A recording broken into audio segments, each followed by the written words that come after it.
اللهم صل على محمد وعلى محمد. اللهم صل على محمد وعلى محمد. اللهم صل على محمد وعلى محمد. أعوذ بالله من الشيطان الرجيم. بسم الله الرحمن الرحيم. وإذ قلنا للملائكة اسجدوا لآدم فسجدوا إلا إبليس كان من الجن ففسق عن أمر ربه أفتتخذونه وذريته أولياء من دوني وهم لكم عدو بئس للظالمين بدلا ما أشهدتهم خلق السماوات والأرض ولا خلق أنفسهم وما كنت متخذ المضلين عضدا ويوم يقول نعدوا شركائي الذين زعمتم فجاءوهم فلم يستجيبوا لهم وجعلنا بينهم موبقا ورأى المجرمون النار فظنوا أنهم مواقعوها ولم يجدوا عنها مصرفا ولقد صرفنا في هذا القرآن للناس من كل مثل وكان الإنسان أكثر شيء جدلا وما منع الناس أن يؤمنوا إذ جاءهم الهدى ويستغفروا ربهم إلا أن تأتيهم سنة الأولين أو يأتيهم العذاب قبولا وما نرسل المرسلين إلا مبشرين ومنذرين ويجادل الذين كفروا بالباطل ليدحضوا به الحق واتخذوا آياتي وما أنذروا هزوا صدق الله العلی العظیم. زینب نے کہا کون ہے پردیس میں میرا، کیوں جاتے ہو تم چھوڑ کے بھیا مجھے تنہا. زینب کو ہر ایک موڑ پہ تڑ پائے گی دنیا، یاد آؤ گے بھیا ہائے یاد آؤ گے بھیا. زینب کو ہر ایک موڑ پہ تڑ پائے گی دنیا، یاد آؤ گے بھیا ہے یاد آؤ گے بھیا. بعد آپ کے ہوگا میری غربت کا یہ عالم، اس وقت غریبی بھی کرے گی میرا ماتم. سادات کو جب راہ میں دے گا کوئی صدقہ، یاد آؤ گے بھیا ہائے یاد آؤ گے بھیا. زینب کو ہر ایک موڑ پہ تڑ پائے گی دنیا، یاد آؤ گے بھیا ہائے یاد آؤ گے بھیا. یاد آئے گا بھیا مجھے ارمان تمہارا، تم دیکھ نہیں پائے ہو اکبر کا جو صحرا. دعوت کوئی شادی کی مدینے میں جو دے گا، یاد آؤ گے بھیا ہائے یاد آؤ گے بھیا. زینب کو ہر ایک موڑ پہ تڑ پائے گی دنیا، یاد آؤ گے بھیا ہائے یاد آؤ گے بھیا. اس ماہ سے منسوب تھی بھیا میری خوشیاں، سب سے بڑی عید میری تیسری شعبان کے جب چاند کو دیکھے گی یہ بہنا یاد آؤ گے بھیا ہائے یاد آؤ گے بھیا زینب کو ہر ایک موڑ پہ تڑپائے گی دنیا یاد آؤ گے بھیا ہائے یاد آؤ گے بھیا اتنا تھا خیال آپ کو پردے کا برادر لے جاتے تھے تم رات کو اماں کی لحد پر اب دیکھے گی زینب کے کھلے سر کو یہ دنیا یاد آؤ گے بھیا ہائے یاد آؤ گے بھیا زینب کو ہر ایک موڑ پہ تڑپائے گی دنیا یاد آؤ گے بھیا ہائے یاد آؤ گے بھیا دیدار بھی ہو جائے گا بیٹی کے بانے کیا شام کے زندان میں آؤ گے سلانے سوئے گی نہیں جب میری لوری سے سکینہ یاد آؤ گے بھیا ہائے یاد آؤ گے بھیا زینب کو ہر ایک موڑ پہ تڑپائے گی دنیا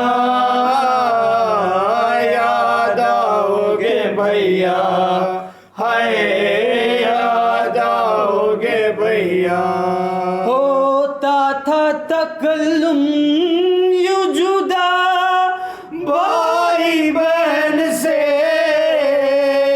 جس طرح کوئی روح نکلتی ہو بدن سے شہرن کو چلے کہتی رہی ثانی زہرا یاد آؤ گے بھیا ہائے یاد آؤ گے بھیا زینب کو ہر ایک موڑ پہ تڑپائے گی دنیا یاد آؤ گے بھیا ہائے یاد آؤ گے بھیا جناب لا حول ولا قوة الا باللہ العلی العظیم اعوذ باللہ السمیع العلیم من الشیطان اللعین الرجیم بسم اللہ الرحمن الرحیم الحمد للہ الذی هدانا لهذا وما كنا لنهتدی لولا ان هدانا اللہ لقد جاءت رسل ربنا بالحق ثم الصلاة والسلام وتحیت والاکرام على البشیر النذیر السراج المنیر حبیب الہ العالمین بالقاسم المصطفى المحمد صلوات اللہ علیہ وعلى آل بیتہ الطیبین الطاہرین المعصومین المنتخبین المنتجبین سیما علی بقیت اللہ فی العالمین وخاتم ائمة المعصومین الکہف الحسین وغیاث المستر المستکین ملجأ الہاربین وعصمت المعتصمین ارواحنا وارواح العالمین لتراب مقدمہ فضا عجل اللہ تعالی فرجہ الشریف واللعنة الدائمة الباقية على أعدائهم وقتلتهم وقاسب حقوقهم أجمعين أما بعد فقد قال الله سبحانه تبارك وتعالى في القرآن المجيد وهو أصدق القائلين وقوله الحق بسم الله الرحمن الرحيم ادعو إلى سبيل ربك بالحكمة والموعظة الحسنة وجادلهم بالتي هي أحسن وإن ربك هو أعلم بمن ضل عن سبيله وهو أعلم بالمهتدين عزیزان گرامی، یہ ہماری چوتھی نشست اس عنوان پر جو سورہ مبارک نحل کی تلاوت میں نے آپ کی خدمت میں کی، اس میں پروردگار عالم ہمیں طریقہ بتا رہا ہے، راستہ بتا رہا ہے، سلیقہ بتا رہا ہے کہ اگر اس کے راستے کی طرف تمہیں کسی کو دعوت دینا ہے تو کیسے دینا ہے۔ یہ طریقہ پروردگار عالم ہم لوگوں کو دے رہا ہے، اور یہ طریقہ بتا رہا ہے کہ اپنے پروردگار کے راستے کی طرف اگر کسی کو دعوت دینی ہے تو حکمت کے ذریعے دو اور اچھی نصیحتوں کے ذریعے دو، اور گفتگو کرو ویسے کہ جو بہترین طریقہ ہوتا ہے گفتگو کا۔ اسی بات کے ذیل میں، اسی آیت کے ضمن میں 3 نشستیں ہماری برخاست ہو چکی ہیں، اور ہم نے جانا اس میں کہ اس آیت کا مفہوم کس حد تک اہل بیت علیہ السلام کی روشنی میں ہم تک پہنچا، اور ہم نے کیا واقعاً اس مفہوم کو سمجھا جو پروردگار عالم کہنا چاہ رہا ہے، جو اہل بیت اپنے کردار سے بتانا چاہ رہے ہیں، جو رسول اسلام نے اپنی زندگی میں بتایا۔ بہت زیادہ اہمیت کا حامل ہے یہ موضوع۔ اب میں ذرا سا آپ کا وقت لیتا ہوں۔ اس آیت کے پہلے جملے پر خدا کہہ رہا ہے کہ ہمارے راستے کی طرف لوگوں کو دعوت دو، ادعو الی سبیل ربک بالحکمت والموعظۃ الحسنہ، حکمت کے ذریعے سے اور اچھی نصیحتوں کے ذریعے سے۔ اب یہاں پر سوال اٹھتا ہے کہ یہاں پر حکمت سے مراد کیا ہے؟ حکمت کس کو کہتے ہیں؟ حکمت کے معنی کیا ہوتے ہیں؟ کیا حکمت جس کو ہم لوگ عام طور سے علم اور حکمت کے نام سے جانتے ہیں اور علم کے ساتھ استعمال کرتے ہیں، کیا یہ حکمت وہی حکمت ہے؟ کیا حکمت اور علم دونوں ایک ہی چیزیں ہیں یا دونوں الگ چیزیں ہیں؟ اب اس میں ہم ذرا سا قرآن مجید کی روشنی میں دیکھتے ہیں کہ قرآن مجید حکمت کسے کہہ رہا ہے اور ہم حکمت کو کیا سمجھتے ہیں۔ ہمارے یہاں عام طور سے معاشرے میں حکمت کو علم سے تعبیر کیا جاتا ہے کہ علم اور حکمت یہ دونوں ایک ہی چیزیں ہیں، یہ ایک چیز کے الگ الگ نام ہیں۔ لہٰذا میں قرآن مجید کی آیت پیش کروں جہاں پر پروردگار عالم نے اپنے پیغمبر کے صفات بتائے ہیں، اور جو سورہ مبارکہ جمعہ میں آپ مسلسل روز جمعہ تلاوت سنتے ہیں اس سورے کی، اور جس میں وہ آیت مشہور و معروف موجود ہے کہ جس مفہوم کی آیت 2 آیتیں اور بھی آئی ہیں کہ جو تیسرے پارے میں تقریباً فاصلے کے ساتھ تھوڑے دونوں آیتیں پروردگار عالم نے ذکر کی ہیں جس میں پیغمبر کے صفات بتائیں۔ آیت پڑھ دوں، بسم اللہ الرحمن الرحیم۔ هو الذی بعث فی الامیین رسولا منہم یتلو علیہم آیاتہ ویزکیہم ویعلمہم الکتاب والحکمہ، اور وہ اللہ ہے کہ جس نے امیین کے درمیان، یعنی ان کے درمیان سے ہی، مکے والوں کے درمیان سے ہی ایک رسول کو قرار دیا، مبعوث کیا، کہ جو قرآن مجید یتلو علیہم آیات، یعنی قرآن مجید کی آیتوں کی تلاوت کرتے ہیں، وَيُزَكِّيهِمْ ان کے نفسوں کا تزکیہ کرتے ہیں، پاک کرتے ہیں، وَيُعَلِّمُهُمُ الْكِتَابَ وَالْحِكْمَةَ، اور اس پیغمبر کا کام یہ ہے کہ جو تعلیم دیتا ہے، سکھاتا ہے کتاب اور حکمت۔ تو اگر آپ یہاں پر غور کریں تو پروردگار عالم نے یہ 2 لفظ الگ الگ استعمال کیے ہیں، یعلمہم الکتاب والحکمہ، یعنی کتاب کی تعلیم دیتا ہے، یعنی علم قرآن دیتا ہے، یعنی علم دیتا ہے، اور حکمت دیتا ہے۔ یعنی اس آیت سے یہ بات واضح ہو گئی کہ یہ حکمت الگ چیز ہوتی ہے اور علم الگ چیز ہوتی ہے۔ علم اور حکمت میں کافی فرق اور فاصلہ ہوتا ہے، اور اگر نہ ہوتا تو پروردگار عالم یہ الگ الگ ذکر نہ کرتا کہ پیغمبر کے 4 صفات جو بتائے گئے ہیں وہ یہی ہے کہ تعلیم کتاب اور تعلیم حکمت، یہ 2 ایک الگ الگ چیزیں، الگ الگ موضوع ہیں۔ لہٰذا اب حکمت کیا ہے اور علم کیا ہے، ایک میں ان شارٹ آپ کی خدمت میں عرض کر دوں اور خلاصتاً آپ کی خدمت میں یہ بیان کر دوں کہ حکمت علم یعنی کسی چیز کے بارے میں جاننا کہ وہ کیا ہے، یہ علم کہلاتا ہے، کہ ہمیں یہ پتہ ہو کہ جس چیز کے بارے کے اوپر ہم فوکس کر رہے ہیں وہ چیز ہے کیا، یہ ہوتا ہے اس چیز کے بارے میں علم حاصل کرنا، معرفت حاصل کرنا اور جاننا۔ علم یہ ہوتا ہے کہ انسان کسی بات کو جانے، اور حکمت کیا ہوتی ہے؟ حکمت یعنی اس بات کو کب اور کیسے پیش کرنا ہے، یہ حکمت ہوتی ہے۔ یعنی اگر کوئی انسان علم رکھتا ہو اور اس کے پاس حکمت نہ ہو تو اس کا علم کسی کام کا نہیں ہے، یعنی اس کا دل بھلے علم کے خزانے سے بھرا ہو لیکن وہ علم اس کے کسی کام کا نہیں ہے۔ کیوں کسی کام کا نہیں؟ کیونکہ علم بغیر حکمت کے کسی کام کا نہیں ہے اور بے فائدہ ہے۔ کیوں؟ آپ کو یہ تو پتہ ہے کہ آپ کو کیا بولنا ہے، کیا بولنا ہے، کس چیز کے بارے میں بولنا ہے، یہ تو آپ کو خبر ہے، مگر بولنا کیسے ہے اور کب بولنا ہے یہ حکمت بتائے گی کہ کیسے بولنا ہے اور کب بولنا ہے۔ تو یہ چیز کب آئے گی؟ جب آپ کے پاس حکمت ہو۔ حکمت کے بغیر آپ کا علم کسی کام کا نہیں۔ تو یہ قرآن مجید نے واضح کر دیا کہ حکمت الگ چیز ہے، علم الگ چیز ہے۔ لہٰذا پروردگار عالم کو جو علیم اور حکیم کہا گیا ہے، اب جب اسماء حسنہ پروردگار عالم کے دیکھیں تو علم علیم کا تذکرہ الگ ہے اور حکیم کا تذکرہ الگ ہے۔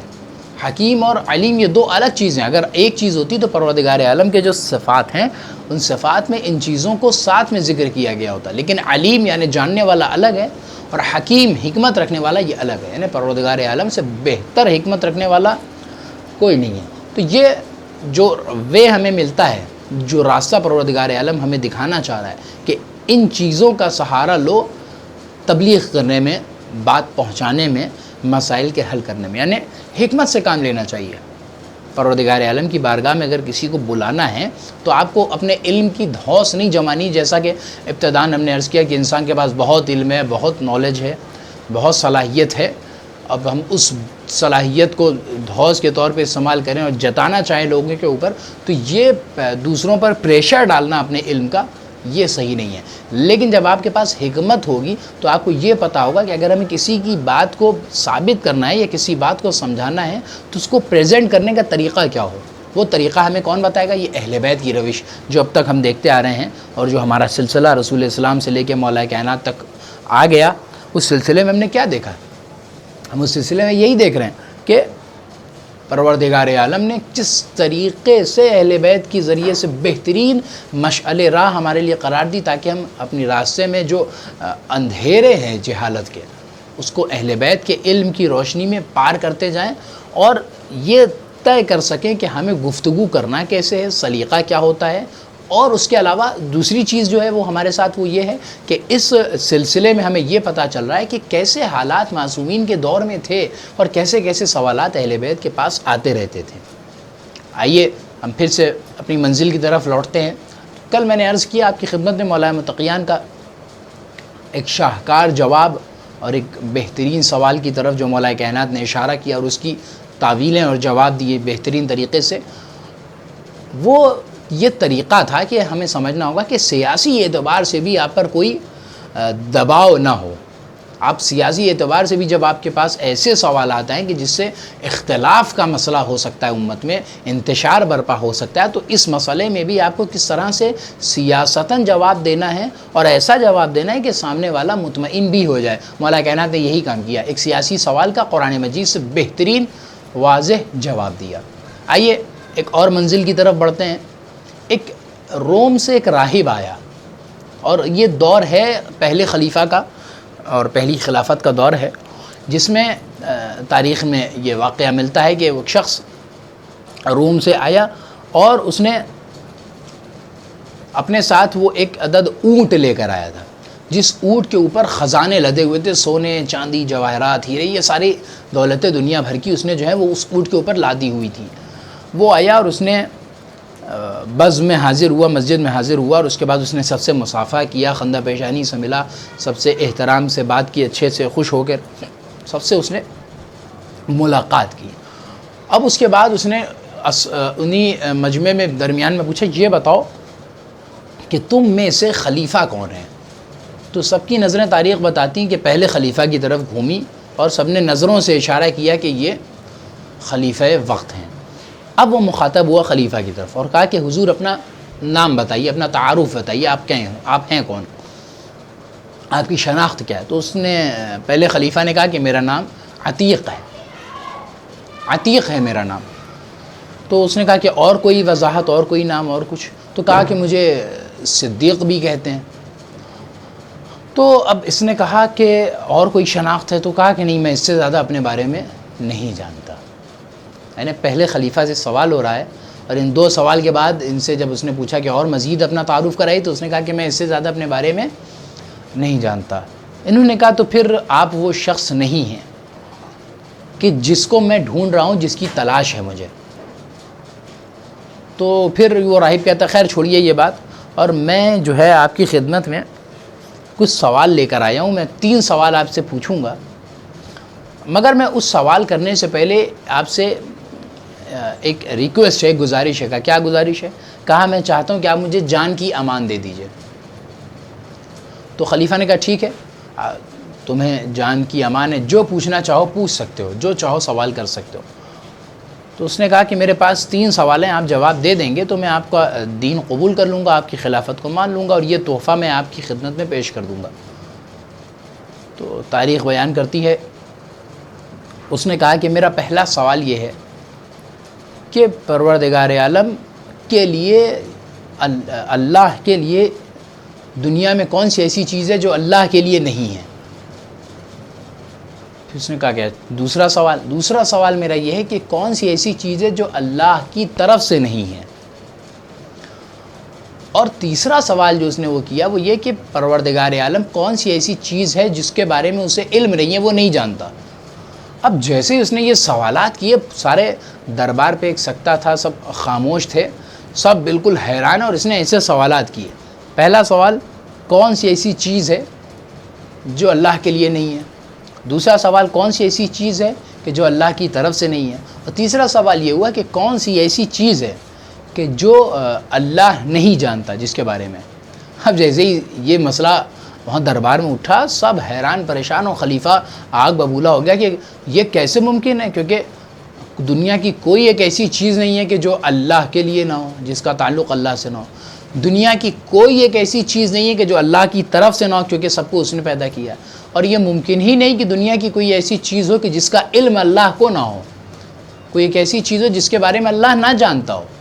اب یہ سوالات جیسے ہوئے، ایک دم حیران پریشان، اور خلیفہ نے کہا کہ دیکھو اگر میں نے تمہیں امان نہ دی ہوتی تو اس وقت تمہارا قتل کر دیتا میں، تم تو مشرکانہ سوال کرو، لیکن میں امان دے چکا ہوں اس لیے مجبور۔ لہٰذا اب انہوں نے جب سوال کیا تو خلیفہ لاجواب ہمیشہ کی طرح۔ پھر اتفاقاً اسی بزم میں دوسرے صاحب بھی آ گئے، دوسرے صاحب حاضر ہوئے تو خلیفہ نے فوراً کہا کہ ان سے پوچھو، یہ تمہارے مسئلے کو جواب دے دیں گے۔ ان سے پوچھا گیا کہ وہ بھی ہمیشہ کی طرح لاجواب۔ اور اب ان لوگوں کی قسمت اتنی خراب تھی کہ تیسرے صاحب بھی بزم میں آ گئے۔ جب وہ حاضر ہوئے تو کہا دوسرے صاحب نے کہ ان سے پوچھ لو، ان سے پوچھا گیا تو وہ بھی لاجواب، ان کے پاس بھی کوئی جواب نہیں بن پڑا۔ آخر میں وہ راہب جو تھا یہ اسلام کا مذاق اڑانے لگا، اور مذاق اڑاتے اڑاتے ہیں یہ خلیفہ بنے بیٹھے ہیں، یہ دین اسلام کے محمد کے جانشین ہیں، یہ نبی کے وارث ہیں، ان کو اتنا نہیں پتہ، یہ ساری چیزیں وہ تمسخر کرتے ہوئے مذاق اڑاتے ہوئے باہر نکل رہا تھا۔ اتنے میں جناب سلمان جو مسجد میں حاضر تھے وہاں سے دوڑے دوڑے مولا کائنات کے پاس آئے اور گھر پہ پہنچے۔ مولا کائنات کے پاس پہنچے اور اس کے بعد دیکھا کہ صحن خانہ میں مولا کائنات بیٹھے ہیں اپنے گھر کے صحن میں، ایک زانو پر امام حسن ہے، ایک زانو پر امام حسین ہے۔ جناب سلمان نے کہا یا علی آپ یہاں اطمینان سے بیٹھے ہوئے ہیں؟ کہا سلمان کیا مسئلہ ہے؟ کہا یا علی مسجد میں اسلام کی آبرو جا رہی ہے اور اسلام خطرے میں آ گیا ہے، آپ یہاں مزے سے بیٹھے ہوئے ہیں۔ مولا نے کہا سلمان کیا مسئلہ ہے؟ کہا جلدی چلیے ورنہ دین اسلام کا فاتحہ ہو جائے گا، مشکل ہو جائے گی دین اسلام کے لیے۔ جیسے یہ بات کی مولا کائنات جناب سلمان کے ساتھ چلے مسجد پہنچے۔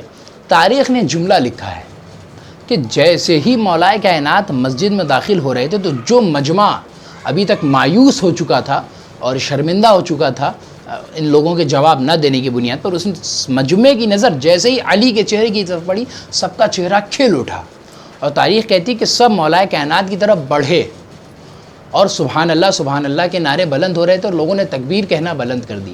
یعنی لوگوں کے جان میں جان آئی اور لوگ اب سمجھ گئے کہ علی ہی واحد آدمی ہیں کہ جو اس مسئلے کو حل کر سکتے ہیں، اور علی ہی جواب دے سکتے ہیں، اور کوئی اس مسئلے کو حل نہیں کر سکتا۔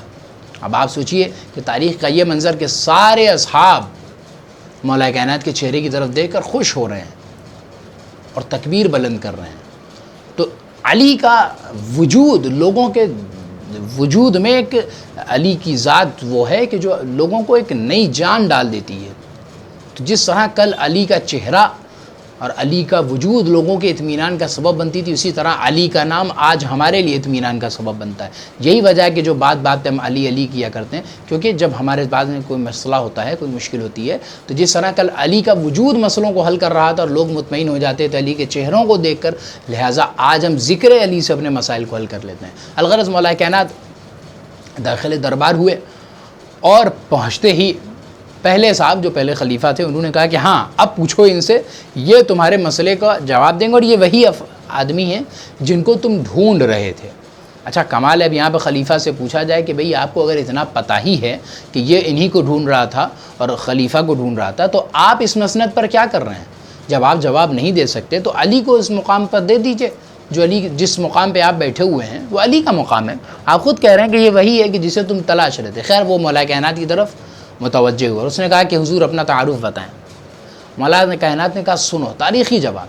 مولا کائنات نے کہا کہ میرا نام توریت والوں کے نزدیک ایلیا ہے، یہودیوں کے نزدیک ایلیا ہے، نصرانیوں کے نزدیک ایلیا ہے، میرے بابا کے نزدیک یعنی میرے والد ابو طالب کے نزدیک میرا نام علی ہے، اور میری ماں نے میرا نام حیدر رکھا ہے۔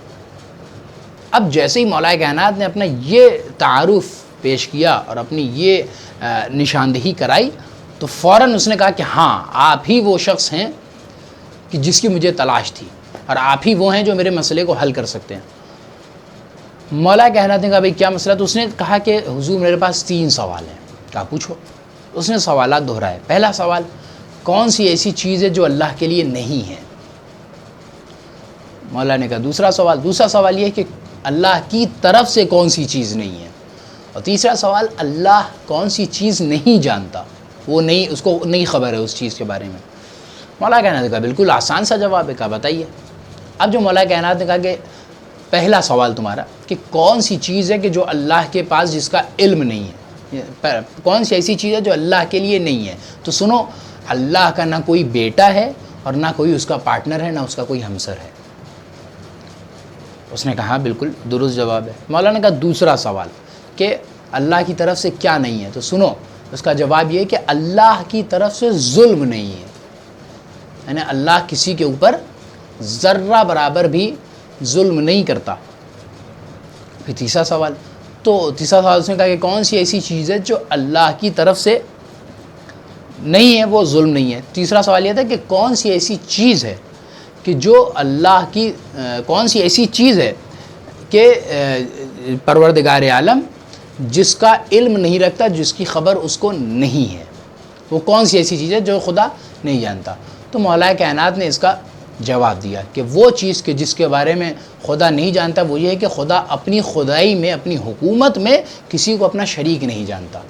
تو خداوند عالم کے لیے خداوند عالم کی علم میں کون سی چیز نہیں ہے؟ تو مولا نے جواب دیا کہ خدا کے علم میں یہ چیز نہیں ہے، یعنی اس کی خدائی میں خدا اپنا کسی کو شریک نہیں جانتا۔ جیسے ہی یہ جواب مولا کائنات نے اس کو تینوں جواب دیے ہیں، تاریخ کہتی کہ اس کی زبان سے برجستہ جملہ نکلا کہ اشہد ان لا الہ الا اللہ ان محمد رسول اللہ و انک انت خلیفۃ اللہ۔ میں گواہی دیتا ہوں کہ اللہ کے علاوہ کوئی خدا نہیں ہے، میں گواہی دیتا ہوں کہ محمد کے علاوہ کوئی رسول نہیں ہے، اور میں گواہی دیتا ہوں کہ آپ ہی اللہ کے خلیفہ ہیں۔ وہ امین و حاضر الامہ، اور آپ ہی اس امت کے امانت دار ہیں، امین ہیں، اور آپ ہی کے پاس علم کے خزانے آپ کے سینوں میں ہیں، اور اس خلافت کے حقدار صرف اور صرف آپ ہیں۔ یہ کہہ کے اس نے سوچیے آپ کہ ایک اس توحید کے مسئلے سے مولا کائنات نے رسول کی رسالت کا بھی اقرار کروا لیا اور اپنی ولایت بھی منوا لیا۔ علی نے کہا نہیں تھا کہ رسول کو مانو یا ہمیں مانو، صرف توحید کو کہ اس مسئلے کو جیسے ہی حل کیا مولا علی نے، وہ شخص فوراً رسول کی رسالت کا بھی قائل ہو گیا اور علی کی ولایت کا بھی قائل ہو گیا، خلافت کا قائل ہو گیا۔ یہ کہتے ہوئے خوشی خوشی اس نے اسلام قبول کیا، کلمہ پڑھ ہی چکا تھا، اور پورا دربار خوشی سے جھوم رہا تھا۔ اس نے خوشی خوشی وہ جو اونٹ لے کر آیا تھا جس پر وہ سارے تحفے تحائف تھے، ہیرے جواہرات تھے، وہ سارے انعامات اس نے فوراً مولا کائنات کے حوالے کر دی اور کہا یہ آپ کا انعام ہے۔ یہ کہتے ہوئے وہ واپس لوٹ گیا۔ اب تاریخ بیان کرتی ہے، دیکھیں مولا کائنات نے کتنا بڑا کام کیا اور اس مسئلے کو دین کے کتنی آسانی سے حل کر دیا۔ تاریخ کہتی ہے کہ مولا کائنات کو جیسے ہی اس نے اونٹ کی مہار دی جس پہ تحفے تحائف تھے، مولا ابھی مسجد سے نکل کر اپنے گھر بھی نہ پہنچے تھے کہ پورے تحفے جتنے سونے چاندی ہیرے جواہرات جتنی بھی چیزیں تھیں اس پہ تاریخ کہتی کہ علی نے وہ سارے تحفے مدینے کے فقراء میں بانٹ دیے.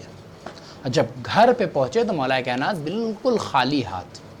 اب آپ سوچیے کہ ایک طرف دین کو مسائل کو حل بھی کرنا ہے, دوسری طرف سے اپنا کردار بھی پیش کرنا ہے کہ یہ ہمارا مزاج لالچی نہیں ہے, ہم حریص نہیں ہیں, ہمیں دولت اور یہ سرمایہ کی کوئی ضرورت نہیں ہے, یہ کردار ہے اہل بیت را. اور آپ ایک چیز دیکھیے کہ ہم لوگوں کے ساتھ عام طور سے کیا ہوتا ہے, اگر ہماری کسی سے ذاتی ٹھسن ہو, ذاتی دشمنی ہو, کوئی پرسنل میٹر ہو, تو اگر وہ کوئی شخص مشکل میں آ جائے تو ہم کبھی نہیں چاہیں گے کہ ہمارے ذریعے سے اس کی مدد ہو جائے, ہم کبھی نہیں چاہیں گے کہ ہمارے ذریعے سے اس کا کام آسان ہو جائے. کیوں؟ ہم اپنی ذاتی دشمنی کو دل میں لیے بیٹھے رہیں گے. لیکن یہ اہل بیت کا کردار نہیں. اہل بیت کا کمال یہ ہے کہ پتہ ہے کہ سامنے والا جو ان کے مسند پر بیٹھا ہے ان کا حق غصب کیے ہوئے ہے, اس کے باوجود بھی اہل بیت یہ دیکھتے ہیں کہ دین کی حفاظت کیسے ہونی ہے, دین کو بچانا کیسے. اپنے پرسنل میٹر کو مولا اہل بیت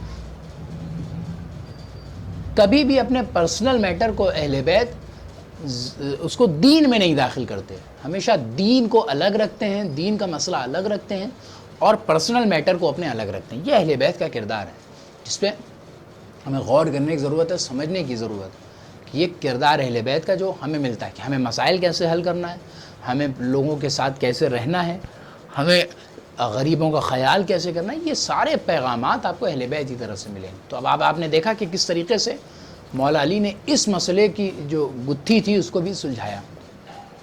ایسے ہی ایک اور قصہ ملتا ہے, بڑا ہی دلچسپ قصہ. اب وہ بھی اتفاقاً پہلی خلافت کا دور ہے. ایک راہب آتا ہے پھر, اور اس نے آ کر مولا متقیان کی موجودگی میں, ابھی حضرت موجود نہیں تھے, پہلے خلیفہ کی بارگاہ میں حاضر ہوا اور اس نے بھی وہی کہا کہ اگر آپ مجھے جان کی امان دیں تو مجھے آپ سے ایک سوال کرنا ہے. اگر آپ خلیفہ رسول ہیں. کہا میں رسول کا خلیفہ ہوں. کہا اچھا, اگر آپ رسول کے خلیفہ ہونے کا دعویٰ کرتے ہیں تو میرا ایک سوال ہے, مگر یہ ایک شرط یہ ہے کہ مجھے جان کی امان دیجئے.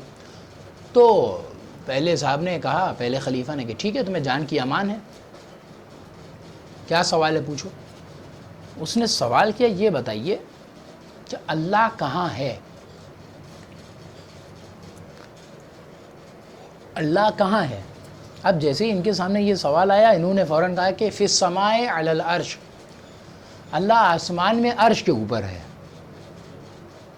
تو جیسے ہی یہ جواب ملا ان کو, تو اس نے پلٹ کر سوال کیا کہ اگر اللہ آسمان میں عرش کے اوپر بیٹھا ہے یا عرش کے اوپر ہے تو پھر یہ بتائیے کہ زمین تو اللہ کے وجود سے خالی ہو گئی چونکہ اللہ آسمان میں ہے. تو اب جیسے یہ سوال ہوا, پھر یہ پریشان ہو گئے پہلے خلیفہ. انہوں نے کہا کہ یہ تو مشرکانہ سوال ہے, یہ تو ملحد ہو گیا, کافر ہو گیا ہے, کیسا سوال کر رہا ہے یہ ہم سے کہ زمین اللہ کے وجود سے خالی ہو گئی. اور اس کا سوال جائز تھا. آپ نے کہا کہ آسمان پہ عرش پہ اوپر ہے تو زمین اللہ کے وجود سے خالی ہو گئی. انہوں نے کہا کہ اگر میں نے تجھے امان نہ دی ہوتی تو میں تیرے جسم کے خون سے زمین کو رنگ دیتا. تو نے اتنا غلط سوال کیا ہے, اتنا بیتوکا سوال کیا ہے. خیر, ہمیشہ کی طرح مولا کائنات حاضر ہوئے مسئلے کو حل کرنے کے لیے. جہاں بھی وہ دین کا مذاق اڑانے جا رہا تھا, مولا متقیان جیسے ہی حاضر ہوئے تو مولا کائنات نے ابھی حاضر ہوتے ہی اس سے نہ کوئی گفتگو ہوئی, نہ کوئی دعا, نہ سلام, نہ کوئی گفتگو. ڈائریکٹ مولا کائنات نے جواب دیا. اس سے یہ بھی نہیں پوچھا کہ تیرا سوال کیا ہے یا تو کس ارادے سے یہاں آیا ہے. ڈائریکٹ مولا کائنات نے جواب دیا. مولا کائنات نے کہا کہ سن, تو یہ پوچھ رہا تھا نا کہ اللہ کہاں ہے, میں جواب دیتا ہوں. این العین, یعنی اللہ تو وہ ہے کہ جس نے جگہ اور مکان کو پیدا کیا ہے.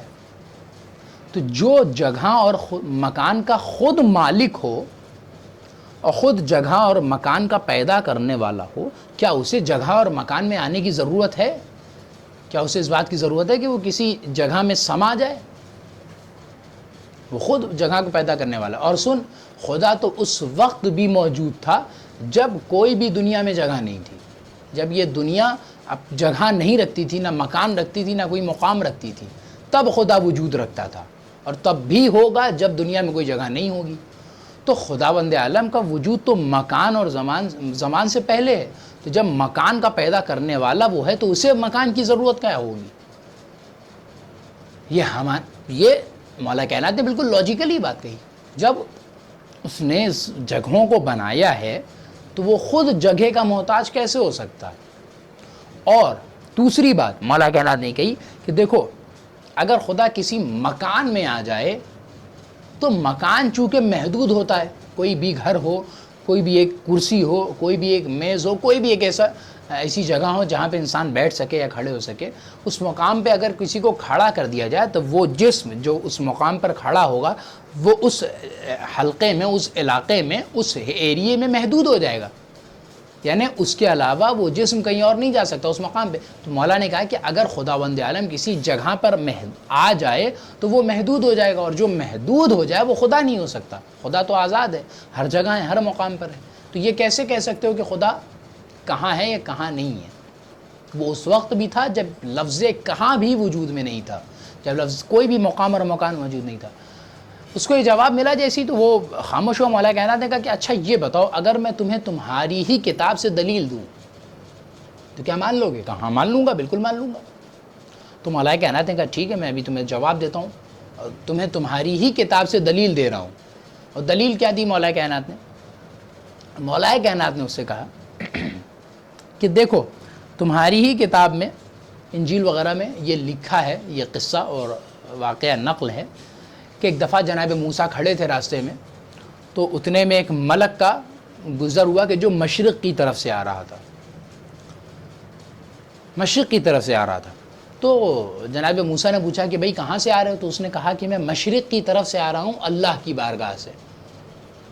جناب موسیٰ نے کہا سبحان اللہ۔ پھر جناب موسیٰ کھڑے رہے، اتنے میں دوسرا ملک آیا کہ جو مغرب کی طرف سے آ رہا تھا۔ جب مغرب کی طرف سے جو ملک آ رہا تھا تو جناب موسیٰ نے اس سے پوچھا کہ بھئی تم کہاں سے آ رہے ہو؟ اس ملک نے کہا کہ میں مغرب کی طرف سے آ رہا ہوں، اللہ کی بارگاہ سے۔ جناب موسیٰ نے کہا سبحان اللہ۔ پھر ایک ملک عرش سے آ رہا تھا، آسمان سے آ رہا تھا، 7ویں آسمان سے۔ جب وہ آیا تو جناب موسیٰ نے اس سے پوچھا کہ بھئی تم کہاں سے آ رہے ہو؟ کہا کہ میں 7ویں آسمان سے آ رہا ہوں، اللہ کی بارگاہ سے۔ جناب موسیٰ نے کہا سبحان اللہ۔ پھر جناب موسیٰ ابھی کھڑے ہی تھے اسی مقام پر کہ دیکھا کہ ایک ملک جو ہے زمین کے نیچے سے آ رہا ہے، اور جناب موسیٰ نے اس ملک سے پوچھا بھئی تم کہاں سے آ رہے ہو، آپ کہاں سے تشریف لا رہے ہیں؟ تو اس ملک نے کہا، اس فرشتے نے کہا کہ اے نبی خدا، ہم زمین کے تہوں سے، آخری حصے سے آ رہے ہیں، 7ویں حصے سے آ رہے ہیں زمین کے، اور اللہ کی بارگاہ سے آ رہے ہیں۔ جناب موسیٰ نے کہا سبحان اللہ، اور اس کے بعد خدا کی طرف متوجہ ہوئے۔ اس کے بعد کہا پروردگار بابرکت ہے تیری ذات، سبحان اللہ سبحان اللہ، تو پاک و پاکیزہ ہے کہ ہر ملک الگ الگ مقام سے آ رہا ہے، لیکن کہہ وہ یہی رہا ہے کہ وہ اللہ کی بارگاہ سے آ رہا ہے۔ یعنی سبحان اللہ، مشرق مغرب عرش فرش، ہر جگہ ہر علاقہ اللہ کا ہے، اور ہر مقام اللہ کی بارگاہ کہلاتا ہے۔ موسیٰ نے یہ بات کہی۔ اب فوراً یہاں پر مولا متقیان مشق کی طرف مخاطب ہوئے اور اس سے ایک سوال کیا۔ مولا کائنات نے اس سے یہ سوال کیا کہ یہ بتاؤ کہ تم نے اس واقعے کو پڑھا ہے؟ اب آپ دیکھیے کہ علم علی کہاں تک ہے، صرف قرآن کی حد تک نہیں ہے، توریت و انجیل و زبور وغیرہ سے بھی مولا کائنات دلیل دے رہے ہیں۔ آپ دیکھیے کہ یہ بھی ایک طریقہ ہے استدلال کا، کہ جب مد مقابل آپ کے سامنے کوئی بات لے کر آئے، کوئی قول لے کر آئے، کوئی مسئلہ لے کر آئے، تو اس مسئلے کو حل کیسے کرنا ہے، اور کوشش یہ کرنا ہے کہ جب سامنے والا کوئی بات کہہ رہا ہے تو اس کو جب آپ دلیل دے رہے ہیں اس کے اگینسٹ میں، تو کوشش کیجئے کہ دلیل بھی اسی کی کتابوں سے دیں تاکہ وہ بات جلدی قبول کر لے۔ اگر آپ اپنی کتابوں سے دیں گے تو وہ نہیں مانے گا۔ مولا کائنات اگر قرآن سے کوئی دلیل دیتے تو وہ کہتا میں تو قرآن کو مانتا ہی نہیں ہوں۔ اس لیے مولا کائنات نے پہلی ہی فرصت میں یہ کہا کہ میں اگر تمہاری کتاب سے دلیل دوں تو مان لو گے؟ تو اس نے اس کتاب کو اس نے کہا کہ ہاں مان لوں گا۔ تو مولا کائنات نے اب یہ دلیل دی، اس کے بعد اس سے قرار لیا، کہا یہ بتاؤ کہ تم نے اس واقعے کو سنا ہے، پڑھا ہے کہیں؟ تو اس نے کہا کہ ہاں اس واقعے کو ہم نے پڑھا ہے۔ مولا کائنات نے کہا کہ دیکھو تمہاری کتاب میں خود موجود ہے کہ پروردگار عالم کے لیے دنیا کی ہر ایک علاقہ، دنیا کا ہر ایک مقام خدا سے مخصوص ہے، ہر علاقہ خدا کا ہے، اور خدا ہر جگہ موجود ہے۔ اور اگر نہ ہوتا تو جناب موسیٰ اس طرح سے سبحان اللہ نہ کہتے جو ملائکہ چاروں طرف سے آ رہے تھے، اور اس کے بعد یہ نہ کہتے کہ ہر علاقہ خدا کا ہے۔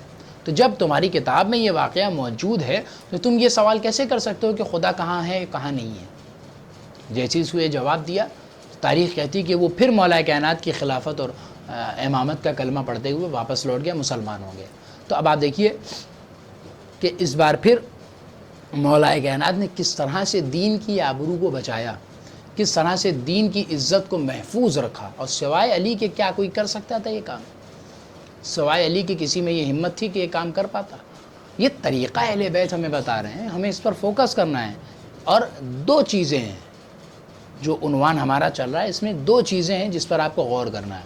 پہلی چیز تو وہ ہے جو ہم ہمیشہ سے ذکر کر رہے ہیں، بار بار میں اس کو ذکر کر رہا ہوں، کہ ہمیں وہ طریقہ دیکھنا ہے کہ جو اہل بیت نے ڈیبیٹ کا اور استدلال کا اور مباحثے اور مناظرے کا بتایا ہے، ہمیں وہ طریقہ دیکھنا ہے، وہ فوکس کرنا ہے اس پر کہ کس طریقے سے اہل بیت گفتگو کرتے ہیں، بات کرتے ہیں اور سامنے والے کو سمجھاتے ہیں۔ دوسری طرف ہمارا فوکس کیا ہے؟ دوسرا فوکس ہمارا یہ کہ ہمیں یہ دیکھنا ہے کہ تاریخ میں کس کس طرح کے واقعات اہل بیت کے سامنے پیش آئے، کس کس طرح کے مسائل اہل بیت کے سامنے پیش آئے۔ تو عزیزان گرامی، یہ مولا کائنات کی وہ ذات تھی کہ جو مسائل کو اس طریقے سے حل کر رہی ہے، اور یہ اہل بیت کرام کا علم ہے، اور یہ ان کا اللہ کی طرف سے رابطہ ہے، اللہ کی طرف سے ان کے اوپر خاص عنایت ہے کہ وہ ان مسائل کو کس طرح سے حل کرتے تھے، کس طریقے سے مسائل کو مشکلات کو اور اس طرح کے مناظروں کو سر کرتے تھے اور دین کی حفاظت کرتے تھے۔ اسی دین کی حفاظت کرتے کرتے امام حسین کربلا کے میدان میں آئے، اور ایک بہترین کارنامہ، بہترین کام امام حسین علیہ السلام نے کربلا کے میدان میں انجام دیا۔ یہ وہ تاریخیں ہیں کہ نہیں پتہ کہ اہل بیت حرم کس مقام پر پہنچے ہوں گے، کس جگہ پہنچے ہوں گے۔ تاریخ بیان کرتی ہے کہ آج تو چوتھی سفر کی تاریخ ہے، لہٰذا اہل بیت حرم شام میں داخل ہو چکے ہیں۔ میں ایک واقعہ آپ کی خدمت میں عرض کر کے اور گفتگو تمام کر دوں کہ جب اہل بیت کا لٹا ہوا قافلہ مدینے سے، کربلا سے کوفے چلا، اور کوفے میں ابن زیاد کے دربار سے ہوتے ہوئے جب یزید کو خبر پہنچائی گئی تو پھر یہ قافلہ لٹا ہوا شام کی طرف روانہ ہوا۔ تاریخ بیان کرتی ہے کہ وہاں پہ اسقلان نام کا ایک علاقہ تھا کہ جہاں پر یہ قافلہ پہنچ رہا تھا، شہر تھا، تو وہاں پر جو وہاں کا حاکم تھا اس نے کہا کہ اس قافلے کو باہر ٹھہرایا جائے۔ کیوں باہر ٹھہرایا جائے؟ حاکم نے کہا چونکہ ہمیں ابھی شہر کو سجانا ہے، آراستہ کرنا ہے، اہل بیت حرم کی توہین کرنی ہے۔ اور کس طرح سے دیکھیے اہل بیت کی جا بجا تشہیر ہوئی اور کس طرح سے ان کی توہین ہوئی۔ شہر کو سجایا جانے لگا، اور حاکم نے سب کو حکم دے دیا، شہر والوں کو، کہ دیکھو تم سب کے سب نئے لباس زیب تن کر کے، اچھے اچھے لباس پہن کے، بہترین بہترین لباس پہن کر آنا اور استقبال کرنا، خارجیوں کا استقبال کرنا، لٹے ہوئے قافلے کا۔ تاریخ بیان کرتی ہے کہ اسی اثنا میں اسی شہر میں ایک زبیر خزائی نام کا شخص تھا کہ جو تجارت کے مقصد سے اس شہر میں آیا ہوا تھا، اور اس نے جب وہ شہر میں آیا تو وہ دیکھ رہا ہے کہ وہ زبیر بتاتا ہے کہ میں نے دیکھا کہ شہر سجا ہوا ہے، لوگ بہترین لباس پہنے ہوئے ہیں، لوگ سجے سورے ہوئے ہیں، اور پتہ نہیں کیا مسئلہ ہے۔ اس نے پوچھا لوگوں سے، بھائی یہ بتاؤ کہ تمہاری تو کوئی عید وید تو ہے نہیں مسلمانوں کی آج کل میں، نہ عید کا کوئی دن ہے کہ تم لوگ اتنے سجے سورے ہو، تمہارا شہر سجایا گیا ہے، کیا مسئلہ ہے؟ تو لوگوں نے بتایا کہ اے شخص، اے تاجر، یہاں پر ایک خارجی ہے کہ جس نے خلیفہ کے خلاف، یزید کے خلاف، امیر المومنین یزید کے خلاف خروج کیا تھا، کہ جس کے قتل کیا گیا کربلا کے میدان میں، اور اس کے قافلے والوں کو اسیر کیا گیا ہے، اس کے گھر والوں کو، اور وہ قافلہ آج گزرے گا، اس وجہ سے شہر سجایا گیا ہے۔ تو شخص کو بڑی حیرانی ہوئی کہ اچھا یہ مسئلہ ہے۔ تو اس نے کہا کہ بتاؤ یہ قافلہ آئے گا کہاں سے؟ تو لوگوں نے اشارہ کیا کہ باب الساعہ ایک دروازہ ہے، وہ باب ہے، وہاں سے یہ قافلہ آئے گا۔ تو تاریخ کہتی کہ وہ نظریں جمائے کھڑا ہو گیا اور انتظار کرنے لگا کہ دیکھے کہ کیسے یہ اسیر ہے اور کس طرح سے لوگ یہ اسیر کر کے لا رہے ہیں۔ پھر تاریخ نے بیان کیا کہ زبیر دیکھ رہا تھا، اتنے میں اس نے دیکھا کہ باب الساعہ سے ایک قافلہ انٹر کر رہا ہے، آ رہا ہے، اور اس نے دیکھا کہ ایک اچانک سے ایک نور سا پھوٹا۔ جب نور پھوٹا تو اس نے دیکھا کہ ایک نیزے کے اوپر ایک نورانی سر ہے کہ جو قرآن مجید کی تلاوت کر رہا ہے، سر جگمگا رہا ہے نور سے، اور یہ بڑا حیران ہوا کہ یہ ہے کون، یہ سر کس کا ہے؟ اور اس نے پھر دیکھا، جب یہ سر آگے بڑھا تو اس نے دیکھا کہ پیچھے ایک ضعیف اور لاغر شخص ہے جس کے ہاتھوں میں ہتھکڑی ہے، پیروں میں بیڑی ہے، اس کو جکڑ کے لایا جا رہا ہے۔ یہ شخص جا کر لوگوں سے پوچھتا ہے کہ یہ بتاؤ کہ یہ کون ہے جو پیچھے ضعیف لاغر ہے، یہ کون ہے اور یہ سر کس کا ہے؟ لوگوں نے بتایا کہ اے شخص، یہ حسین ابن علی کا سر ہے، یہ رسول کے نواسے کا سر ہے۔ تو لوگوں نے پوچھا، تو یہ زبیر پوچھتا ہے کہ یہ بتاؤ، یہ حسین ابن علی کیا پیغمبر کے نواسے ہیں، کیا علی و زہرا کے بیٹے؟ کہا ہاں یہ وہی ہے۔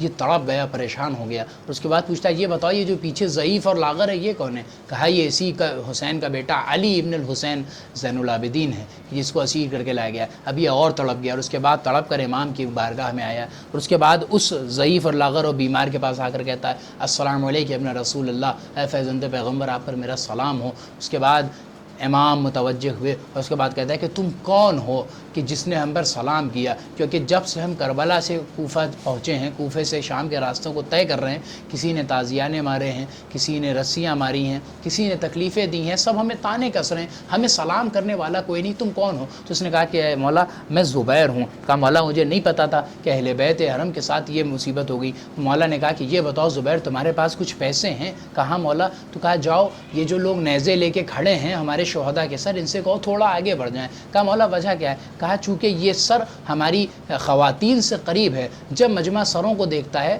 تو ساتھ میں ہماری ماؤں بہنوں کو بے مقنع چادر دیکھ لیتا ہے، ہم نہیں چاہتے کہ ہماری پھوپھیوں کو کوئی بے مقنع چادر دیکھے۔ وہ شخص کہتا ہے زبیر میں گیا، میں نے 50 درہم نیزہ برداروں کو دیے، وہ نیزہ لے کر آگے بڑھ گئے۔ پھر تاریخ بیان کرتی ہے وہ واپس لوٹا تو امام نے کہا کہ یہ بتاؤ تمہارے پاس کوئی لباس ہے؟ تو وہ گیا اور چند چادریں لے کر آیا، اور اس عزیزان گرامی اس نے کہا کہ مولا یہ چادریں حاضر ہیں۔ تو اس مولا نے کہا کہ جاؤ یہ جو خواتین بے ردا ہیں ان کو دے دو۔ ہاں عزیزان گرامی تاریخ کہتی کہ وہ بیبیاں جو کربلا سے لے کے اب تک بے ردا تھیں، ان کو جب ذرا دیر کے لیے ردا ملی ہوگی اور سر پہ ردا ڈالی ہوگی کتنا سکون ملا ہوگا، مگر یہ سکون بہت زیادہ دیر نہیں رکا، بہت زیادہ دیر نہ ٹکا۔ تاریخ کہتی کہ شمر نے دیکھا وہ نیزہ لے کے بیبیوں کے سر پر مارنے لگا اور چادریں اتارنے لگا۔ زبیر نے جیسے یہ منظر دیکھا تلوار کھینچ کر شمر کی طرف بڑھا کہ اسے قتل کر دے کہ امام نے آواز دی ہے زبیر ٹھہر جاؤ، تم اتنی دیر میں یہ منظر برداشت نہ کر پائے کہ ہماری ماؤں بہنوں کو کس طرح سے لایا جا رہا ہے؟ ہم تو کربلا سے کوفہ اور کوفے سے شام تک اسی منظر کو دیکھتے چلے آ رہے ہیں۔ فَسَيَعْلَمُ الَّذِينَ ظَلَمُوا أَيَّ مُنقَلَبٍ يَنقَلِبُونَ رَبَّنَا تَقَبَّلْ مِنَّا إِنَّكَ أَنْتَ السَّمِيعُ الْعَلِيمُ۔ نوح اگر زمیں ہے خون رو رہا ہے آسمان، مسند عذاب بچھی ہوئی ہے برسر جنا، داستان پنجتن پہ رو رہے ہیں دو جہاں، کانپتی ہے یہ صدائے سن کے قبر مصطفیٰ، یا علی یا علی یا علی مرتضی، یا علی یا علی یا علی مرتضی۔ آسمان سے دے رہا ہے ایک منادی صدا، یا علی یا علی یا علی مرتضی، یا علی یا علی یا علی مرتضی۔ بعد پیمبر وہ ظلم ہوا، آل نبی کا کوئی نہ رہا، رسی سے حیدر کا باندھا گلا، پہلو زہرا بھی توڑا گیا، روتی تھی بنت نبی یعنی ہمراز علی، روتی تھی بنت نبی یعنی ہمراز علی، ہائے یہ زمانہ ہم سے کتنی جلدی پھر گیا، یا علی یا علی یا علی مرتضی، یا علی یا علی یا علی مرتضی۔ باندھ کے حیدر کو رسیوں سے گلیوں میں ظالم جب لے کے چلے، نالا و شیوان زہرا نے کیے، بازو پہ شمشیر کے کونڈ پڑے، فاطمہ پر یہ جفا وہ بھی پیش مرتضی، فاطمہ پر یہ جفا وہ بھی پیش مرتضی، ایک شکستہ پہلو بی بی پر ستم کی انتہا، یا علی او یا علی او یا علی او مرتضی، یا علی او یا علی او یا علی او مرتضی۔ دل میں لیے غم زہرا مر گئی، کھانا حیدر سونا کر گئی، فاطمہ پیشے پیغمبر گئی، پہلو شکستہ ہی لے کر گئی، ہو گئے تنہا علی دیکھ لیجیے یا نبی، ہو گئے تنہا علی دیکھ لیجیے یا نبی، درد دل بیاں کرے گا کس سے شاہ لافتہ، یا علی او یا علی او یا علی او مرتضی، یا علی او یا علی او یا علی او مرتضی۔ زینب و کلثوم حسنین سبھی کرتے ہیں محسوس اماں کی کمی، کیسی مصیبت یہ آن پڑی، روتی ہے تنہائیوں میں علی، صبر ایوبی کہا صبر حیدری کہا، صبر ایوبی کہا صبر حیدری کہا، قبر کا نشان بھی بمسئلہ چھپا دیا، یا علی او یا علی او یا علی او مرتضی، یا علی او یا علی او یا علی او مرتضی۔ سلسلہ ظلم پھر بھی نہ رکا، قتل علی کو مسجد میں کیا، خون سے مسلح رنگین ہوا، گھر میں خدا کے ہے حشر بپا، چل گئی تیغ جفا زخمی ہے شیر خدا، چل گئی تیغ جفا زخمی ہے شیر خدا، کون روتی یا یتیم بچوں کو کھلائے گا، یا علی او یا علی او یا علی او مرتضی، یا علی او یا علی او یا علی او مرتضی۔ زہر دغا پھر شبر کو دیا، جس کے اثر سے دل ٹکڑے ہوا، داغ یتیمی قاسم کو ملا، تیروں سے لاشے کو چلنے کیا، حسن سبز قبا بنا دنیا میں رہا، حسن سبز قبا بنا دنیا میں رہا، جز حسین پنجتن میں اب کوئی نہیں بچا، یا علی او یا علی او یا علی او مرتضی، یا علی او یا علی او یا علی او مرتضی۔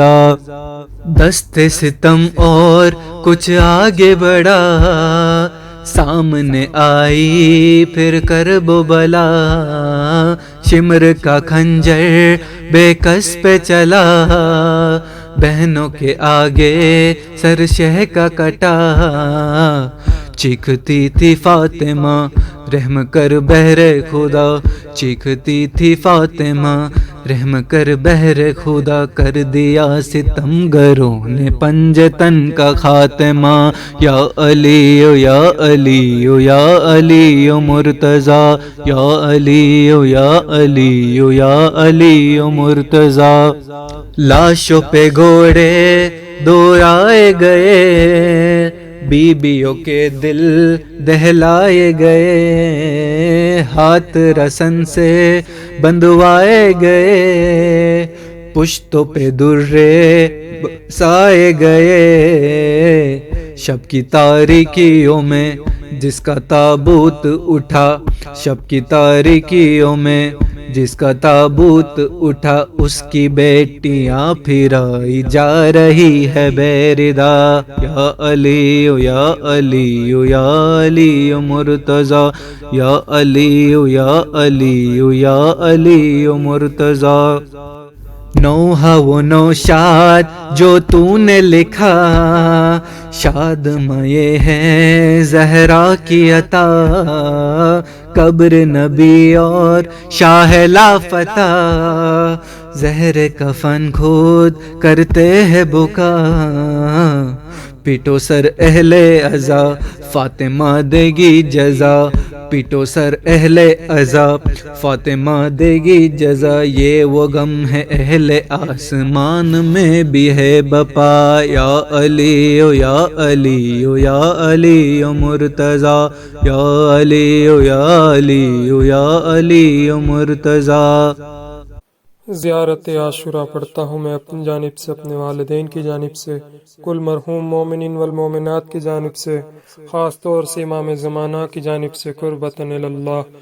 السلام علیک یا ابا عبداللہ، السلام علیک یا ابن رسول اللہ، السلام علیک یا ابن امیر المؤمنین وابن سید الوسین، السلام علیک یا ابن فاطمة الزہراء سیدۃ نساء العالمین، السلام علیک یا آثار اللہ وابن سارہ والوتر الموتور، السلام علیک وعلی الارواح التي حلت بفنائک، علیکم منی جمیعا سلام اللہ ابدا ما بقیت وبقی اللیل والنہار، یا ابا عبداللہ لقد عظمت الرزیہ وجلت وعظمت المصیبہ بک علینا وعلی جمیع اہل الاسلام، وجلت وعظمت مصیبتک فی السماوات علی جمیع اہل السماوات، فلعن اللہ امة اسست اساس الظلم والجور علیکم اہل البیت، ولعن اللہ امة دفعتکم من مقامکم وازالتکم من مراتبکم التي رتبکم اللہ فیہا، ولعن اللہ امة قتلتکم، ولعن اللہ ممحدین لهم بالتمکین من قتالکم، برئت الی اللہ وإلیکم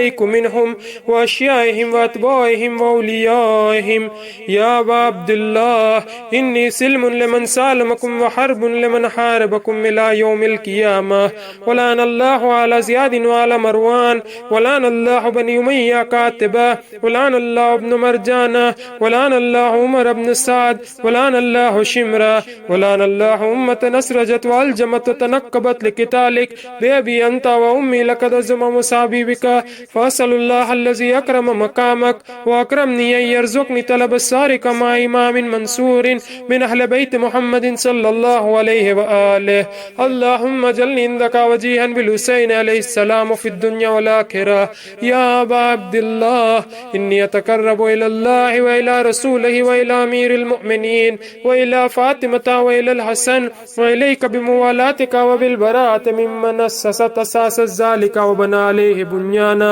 وجرى في ظلمه وجوره علیکم وعلى اشیائکم، برئت الی اللہ وإلیکم منہم وتقرب الی اللہ ثم الیکم بموالاتکم وموالات ولیکم وبالبراءۃ من اعدائکم والناصبین لکم الحرب وبالبراءۃ من اشیائہم واتباعہم، انی سلم لمن سالمکم وحرب لمن حاربکم وولی لمن والاکم وعدو لمن عاداکم، فاسأل اللہ الذی اکرمنی بمعرفتکم ومعرفت اولیائکم ورزقنی البراءۃ من اعدائکم ان یجعلنی معکم فی الدنیا والآخرہ وان یثبت عندکم قدم صدق فی الدنیا والآخرہ، واسألہ یبلغنی المقام المحمود لکم عند اللہ وان یرزقنی طلب الساری مع امام ہدى ظاہر ناطق بالحق منکم، واسأل اللہ بحقکم وبالشان الذی لکم عنده ویعطینی بمصابیبکم افضل ما یؤتی مصابا بمصیبتہ مصیبتا ما زما وازم رضیتا فی الاسلام وفی جمیع السماوات والارض، اللہم اجعلنی فی مقام ھذا ممن تنالہ منک صلوات ورحمت ومغفرہ، اللہم اجعل محیای محیا محمد وآل محمد ومماتی ممات محمد وآل محمد، اللہم ان ھذا یوم تبرکت بہ بن امیہ وابن عاقلۃ الاکباد اللعین ابن اللعین علی لسانک ولسان نبیک صلی اللہ علیہ وآلہ فی کل موطن وموقف وقف فیہ نبیک صلی اللہ علیہ وآلہ، اللہم لعن ابا سفیان ومعاویہ ویزید ابن معاویہ علیہم منک لعنۃ عبد العابدین، وہذا یوم فرد بھی آل زیاد وآل مروان بقتلہم الحسین صلوات اللہ علیہ، اللہم فضائف علیہم اللعنہ منک والعذاب العلیم، اللہم انی اتقرب الیک فی ھذا اليوم وفی موقف ھذا وایام حیاتی بالبراءۃ منہم واللعنۃ علیہم وبالموالات لنبیک وآل نبیک علیہ وآلہم السلام۔ اللهم لعن أول الظالم ظلم حق محمد وآل محمد وآخر التابعين له ولا ذلك. اللهم لعن الإصابة التي جاحدت الحسين وشايعت وبايعت وتابعت على قتله. اللهم لعنهم جميعا. السلام عليك يا أبا عبد الله وعلى الأرواح التي حلت بفنائك. عليك مني سلام الله أبدا ما بكيت وبكي الليل والنهار ولا جعله الله آخر العهد مني لزيارتكم. السلام على الحسين وعلى علي بن الحسين وعلى أولاد الحسين وعلى أصحاب الحسين. اللهم خص أنت أول الظالم باللعن مني وابدأ بي أولا ثم الثانية والثالثة والرابع. اللهم لعن يزيد خامسا ولعن عبيد الله بن زياد وابن مرجان وعمر بن سعد وشمرا وعلى أبي سفيان وعلى زياد وعلى مروان إلى يوم القيامة. سجدے میں جائے. اللهم لك الحمد حمد الشاكرين لك على مصابهم الحمد لله على عظيم رضيتي. اللهم ارزقني شفاعة الحسين يوم الورود وثبت لي قدم صدق عندك مع الحسين وأصحاب الحسين الذين بذلوا مهجهم دون الحسين عليه السلام. اللهم صل على محمد وآل محمد وعجل فرجه.